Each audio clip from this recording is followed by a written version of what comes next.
السلام علیکم۔ مولانا اسرار احمد کے بیانات سننے کے لیے ہمارے چینل کو لائک شیئر سبسکرائب کریں، شکریہ۔ ان میں کچھ لوگ ہوتے ہیں جو قوی ہوتے ہیں ارادے کے، جو فیصلہ کر لیا جائے۔ کچھ لوگوں میں وہ قوت ارادی اتنی مضبوط نہیں ہوتی، وہ ادھر ادھر سوچتے رہتے ہیں۔ کچھ لوگ جسمانی طور پر بہت توانا ہوتے ہیں، کچھ لوگ جسمانی طور پر پیدائشی طور پر کمزور ہوتے ہیں۔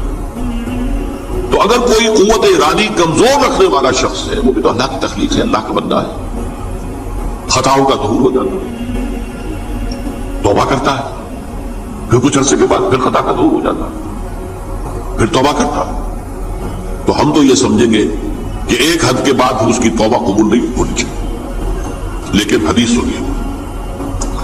وعن ابی ہریرہ رضی اللہ تعالی عنہ قال قال رسول اللہ صلی اللہ علیہ وسلم ان عبدا اذنب ذنبا، یقیناً ایک بندہ جو ہے وہ ایک گناہ کرتا ہے، فقال، پھر وہ کہتا ہے رب، اے میرے پروردگار، اذنبت فاغفر لی، مجھ سے گناہ ہو گیا ہے، مجھے معاف فرما دے۔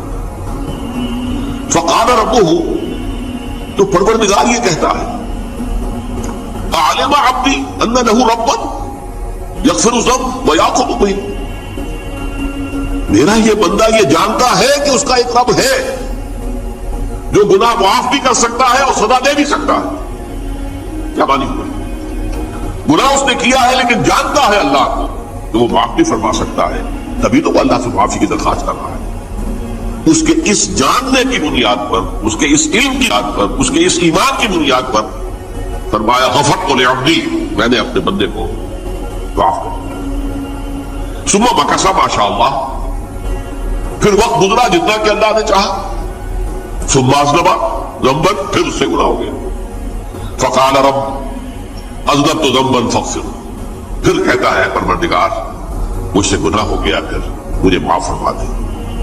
فقال ربہ، اللہ فرماتا ہے علم عبدی ان لہ ربا یغفر الذنب ویأخذ بہ، میرا بندہ ہے نا جو جانتا ہے کہ اس کا ایک رب ہے، ایمان باللہ اس کے اندر ہے، تبھی تو پکار رہا ہے، اور یہ بھی جانتا ہے کہ وہ گناہ معاف بھی کر سکتا ہے اور چاہے تو پکڑ بھی سکتا ہے، سزا بھی دے سکتا ہے۔ تو فرمایا، اللہ تعالیٰ فرماتے ہیں میں نے فرمایا کہ میں نے معاف کر دیا۔ ثم مکث ما شاء اللہ، پھر ایک عرصہ گزرا اس کے بعد، ثم اذنب ذنبا، پھر اس نے گناہ کیا۔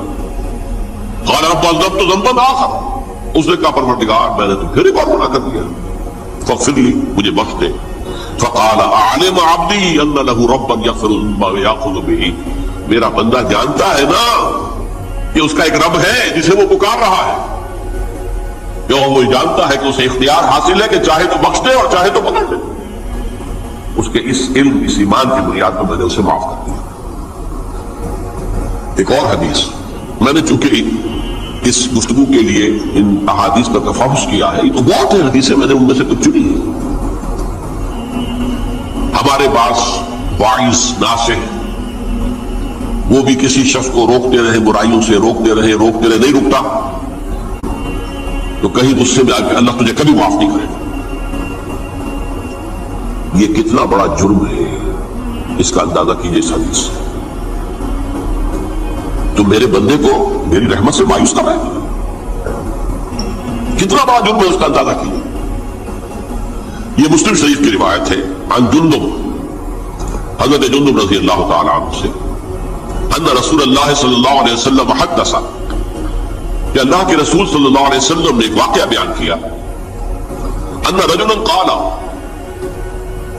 کہ ایک شخص نے یہ کہا، واللہ لا یغفر اللہ لفلان،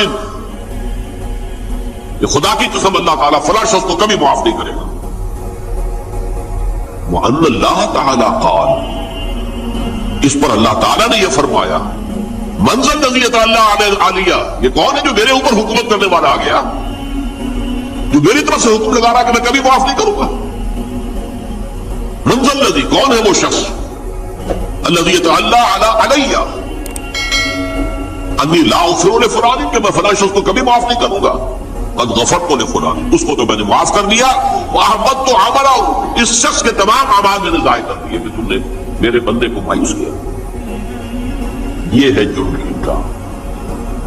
تو توبہ کی دعوت دیتے رہو, توبہ کے لیے لوگوں کو آمادہ کرتے رہو, توبہ جو ہے اس کے لیے ترغیب دیتے رہو. اللہ تعالیٰ معاف فرمانے والا. آخری حدیث سنا رہا ہوں, یہ تو بہت ہی عجیب حدیث ہے اور متفق علیہ, بخاری اور مسلم دونوں. حضرت ابو سعید الخدری رضی اللہ تعالی عنہ جو ہے اس کے راوی,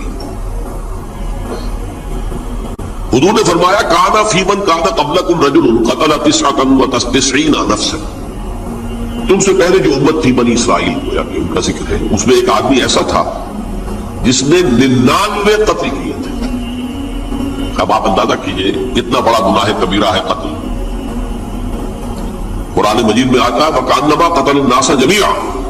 اگر ایک انسان کو بھی ناحق قتل کر دیا گیا تو یہ ایسے ہی ہے گویا کہ اس نے پوری نوع انسانی کو قتل کر دیا. اس نے 99 قتل کیا. فَهَلْ لَهُ مِن تَوْبَةٍ. پھر اس کے بعد یہ ہوا کہ اس کے اندر توبہ کا جذبہ پیدا ہوا. فَسَأَلَ عَنْ أَعْلَمِ أَهْلِ الْأَرْضِ. تو اس نے پھر سوال کیا, لوگوں سے پوچھا کہ زمین میں رہنے والوں میں کون سب سے بڑا عالم ہے. فَدُلَّ عَلَى رَاهِبٍ. اسے بتایا گیا فلاں راہب فلاں جگہ پر ہے, وہ بہت نیک ہے, بڑا عالم ہے. فَأَتَاهُ. وہ اس کے پاس آیا. فَقَالَ أَنَّهُ قَتَلَ 99 نَفْسًا فَهَلْ لَهُ مِن تَوْبَةٍ. انہوں نے کہا دیکھیے راہب صاحب, میں نے 99 انسان قتل کیے, اب مجھے یہ بتائیے کہ میرے لیے توبہ کا کوئی امکان ہے. فَقَالَ لَا. انہوں نے کہا نہیں. فَقَتَلَهُ. اس نے اس کو بھی قتل کر دیا. فَكَمَّلَ بِهِ 100. اپنی سینچری مکمل کر لی, مطلب 99 کے بعد ایک ہی کسر تھی, اس کو بھی قتل کیا, 100 پورے کر لیے. ثُمَّ سَأَلَ عَنْ أَهْلِ الْأَرْضِ. پھر اس نے پوچھا کوئی اور کوئی بڑے عالم انسان ہو. فَدُلَّ عَلَى رَجُلٍ عَالِمٍ. پھر اس کی رہنمائی کی گئی ایک بڑے عالم شخص کی طرف. فَقَالَ إِنَّهُ قَتَلَ 100 نَفْسٍ. تو اس نے وہاں جا کر کہا کہ میں 100 انسان ہلاک کر چکا ہوں, قتل کر چکا ہوں. فَهَلْ لَهُ مِن تَوْبَةٍ. میرے لیے توبہ کا کوئی امکان ہے. فقال نعم. کیوں نہیں, 100 قتل کیے تب بھی کیا, توبہ کا راستہ دروازہ کھلا ہوا. معلوم یغرغر, جب تک کہ وہ گھنگرو نہیں بج رہا اس وقت تک تمہارے توبہ کا دروازہ کھلا ہوا ہے. فرمایا نعم. ومن يحول بينه وبين التوبہ. تمہاری توبہ کے درمیان اور تمہارے درمیان کون حائل ہو سکتا ہے, توبہ کا دروازہ کھلا ہے. لیکن ساتھ ہی کہا انطلق الى ارض کذا وکذا. تم ایسے کرو جہاں تم رہتے ہو وہاں نہ جاؤ واپس, وہاں کا ماحول اچھا نہیں ہے, معاشرہ اچھا نہیں ہے, ہو سکتا ہے کہ تم توبہ پر قائم نہ رہ سکو. تم فلاں جگہ چلے جاؤ, وہاں اچھے لوگ آباد ہیں, ان میں جا کر رہو. فإن بها أناسا يعبدون الله تعالی. وہاں ایسے لوگ آباد ہیں جو اللہ کی بندگی کرتے ہیں. فاعبد اللہ معهم. تو تم ان کے ساتھ مل کر اللہ کی بندگی اور پرستش کرو. ولا ترجع الى ارضک. اپنی زمین کی طرف اپنے وطن میں واپس نہ جاؤ. فإنها أرض سوء. وہ بری جگہ ہے. فانطلقا. تو وہ چل پڑا, ہجرت کر رہا ہے, اس جگہ جا رہا ہے جہاں کا راہب نے بتایا تھا. حتی اذا نصف الطریق. جب آدھا راستہ اس نے پورا کر لیا. اتاہ الموت. فاختصمت فیہ ملائکۃ الرحمۃ و ملائکۃ العذاب. اب وہ جہنم کے فرشتے بھی آ گئے اس کی جان قبض کرنے کو, اور جنت کے بھی آ گئے. فقالت ملائکۃ الرحمہ. رحمت والے جو فرشتے ہیں جنت والے, انہوں نے کہا جا تائبا مقبلا بقلبہ للہ تعالی. یہ شخص توبہ کر کے اللہ تعالیٰ کی طرف ہجرت کر رہا تھا, اس لیے اس کی نیت کی بنیاد پر اب یہ جنتی ہے, لہذا اس کی روح ہم قبض کریں.